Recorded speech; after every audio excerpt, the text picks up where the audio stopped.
Hola a todos. ¿Recuerdan todos estos nombres de guerras que aparecen en los libros de historia? La Guerra de los 100 años, la Guerra de los 30 años, la Guerra de los 7 años. ¿Son realmente las guerras algo que siempre se prolonga durante tanto tiempo? No necesariamente. También ha habido guerras que terminaron en apenas unos días, o incluso en cuestión de horas. Pero en cualquier caso, sus consecuencias tuvieron un gran impacto en la vida de los países implicados. Bienvenidos a Pangea. Gracias por acompañarnos.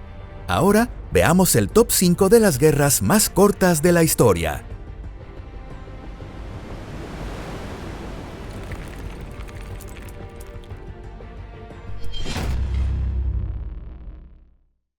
Segunda Guerra de los Balcanes. Un mes. A veces antiguos aliados pueden convertirse en enemigos entre sí. En la Primera Guerra de los Balcanes, Grecia, Serbia, Montenegro y Bulgaria unieron fuerzas para combatir a su enemigo común, el Imperio Otomano.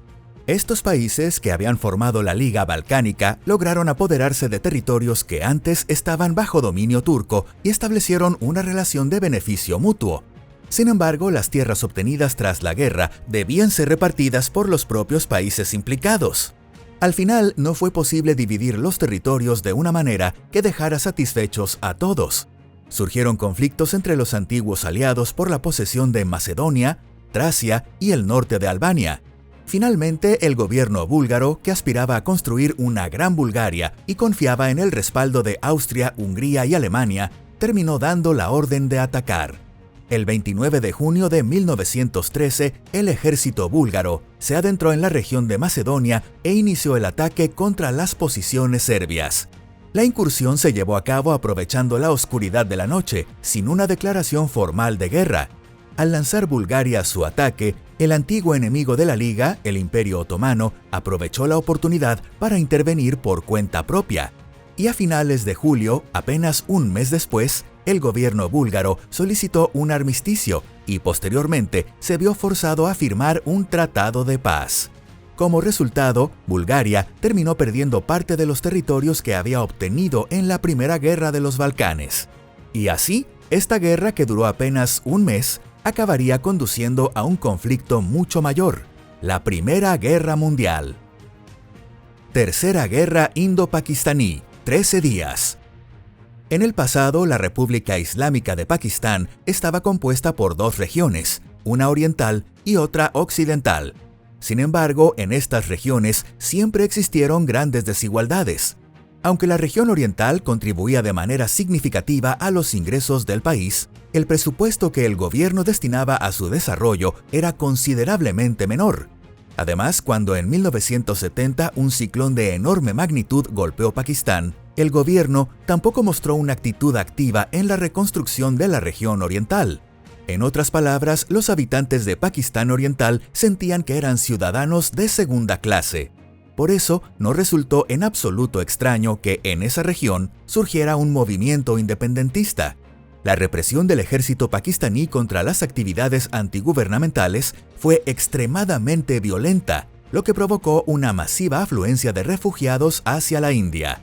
El gobierno de la India, preocupado por la llegada de tantos refugiados, decidió intervenir en busca de un alto al fuego. Además, dado que la India y Pakistán ya mantenían una relación hostil desde antes, la India comenzó a apoyar al bando antigubernamental. Ante esta situación, el gobierno pakistaní decidió lanzar una ofensiva armada contra la India. El 3 de diciembre de 1971, cuando Pakistán atacó bases aéreas indias, la primera ministra Indira Gandhi declaró la guerra a Pakistán. La guerra terminó en tan solo 13 días. El resultado fue una victoria para la India. Pakistán Oriental logró su independencia y se convirtió en la actual República Popular de Bangladesh. Guerra del fútbol, 6 días. Hay casos en los que, cuando estalla una guerra entre países, no se encuentra una justificación clara. En el pasado, la causa que llevó a El Salvador y Honduras a la guerra fue el fútbol. Así es, en realidad el deporte no siempre trae consigo la paz. Desde un principio, las relaciones entre ambos países se habían mantenido tensas durante mucho tiempo.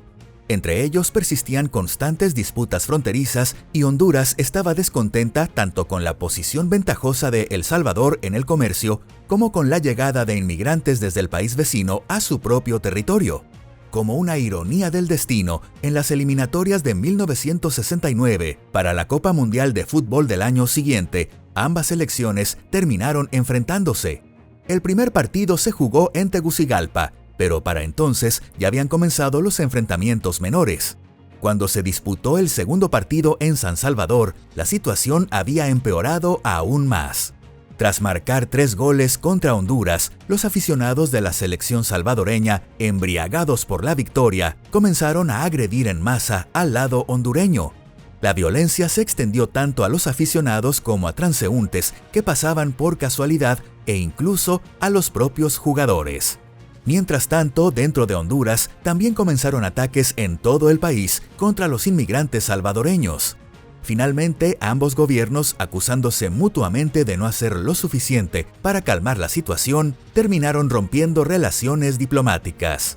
El 14 de julio, el ejército de El Salvador inició su ofensiva.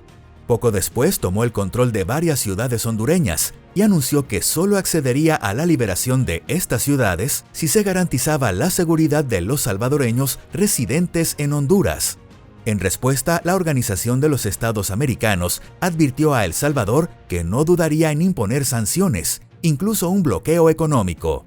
Y así, el enfrentamiento entre ambos países finalmente llegó a su fin.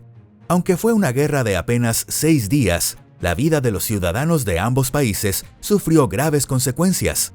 En El Salvador, 10 años después, estalló una guerra civil, y el gobierno de Honduras tampoco logró salir del estancamiento económico. Por cierto, en aquel mundial, la selección de El Salvador logró clasificarse por primera vez para la fase final, pero fue eliminada sin marcar un solo gol en todos sus partidos y terminó en el último lugar del torneo. Anexión de Goa portuguesa por parte de la India, 36 horas. La Goa actual es verdaderamente un paraíso en la tierra. Un mar tranquilo, hermosas palmeras, y ante la vista se despliegan iglesias cristianas junto a majestuosos templos hindúes. Sin embargo, este pequeño territorio fue durante muchos años motivo de conflicto entre Portugal y la India. Uno de los europeos más ilustres en dejar su huella en Goa fue Vasco da Gama. Poco después, Portugal estableció en esta tierra su colonia y trazó planes para convertirla en una base hacia el interior del continente. A lo largo de varios siglos en Goa se construyeron iglesias cristianas y la difusión del catolicismo se llevó a cabo de forma agresiva.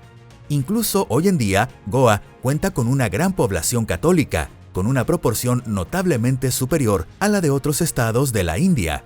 Ya en el siglo XX comenzaron a escucharse numerosas voces de descontento contra el dominio portugués en Goa. En medio de esta situación, en 1947, la India logró su independencia del Reino Unido. Goa quedó como uno de los últimos territorios que permanecían bajo el control de otro país. En 1950, el gobierno indio pidió a Portugal que iniciara conversaciones sobre los territorios en disputa, pero ninguno de los intentos por resolver el conflicto por vía diplomática dio resultado. Finalmente, la India no pudo evitar el uso de la fuerza y el 17 de diciembre de 1961 por la mañana inició el ataque. La operación militar duró 36 horas y concluyó con la rendición de Portugal. Después de eso, las relaciones entre ambos países tardaron más de 10 años en encaminarse hacia la normalización. Guerra anglo-zanzibarí, 38 minutos. La guerra más corta de la historia de la humanidad terminó en apenas 38 minutos. Ocurrió hace mucho tiempo, en el año 1896. Tras la muerte del sultán en Zanzíbar, su primo Khalid bin Bargash dio un golpe de estado y tomó el poder. Esto representaba una situación inconveniente para el Reino Unido. Como deseaba colocar en el poder a alguien bajo su influencia, el Reino Unido exigió a Khalid, que acababa de asumir el trono, que renunciara a su posición como monarca. Sin embargo, Khalid bin Bargash se negó y comenzó a preparar la defensa. En respuesta, la flota británica hundió de inmediato el único barco de Zanzíbar y redujo el Palacio Real a escombros. Finalmente, el bombardeo continuó hasta que la bandera de Zanzíbar izada en el palacio fue derribada como señal de rendición. Es posible que la rendición se hubiera declarado mucho antes. Sin embargo, la gente entró en pánico y huyó de los edificios, por lo que no había nadie que bajara la bandera.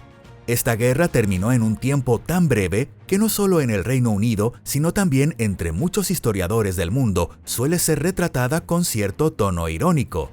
Pero para los africanos, este fue un acontecimiento profundamente trágico. A pesar de haber sido un enfrentamiento tan breve, se perdieron unas 500 vidas. Esto es todo por el video de hoy. Muchas gracias a todos por verlo. La guerra, por muy breve que sea, siempre trae consigo destrucción y miedo. La vida humana es única e irreemplazable. Esperamos que tanto los políticos de hoy como cada uno de nosotros nunca olvidemos esto ni por un solo segundo. Debemos esforzarnos por ser sabios. Y con esto nos despedimos. Hasta la próxima.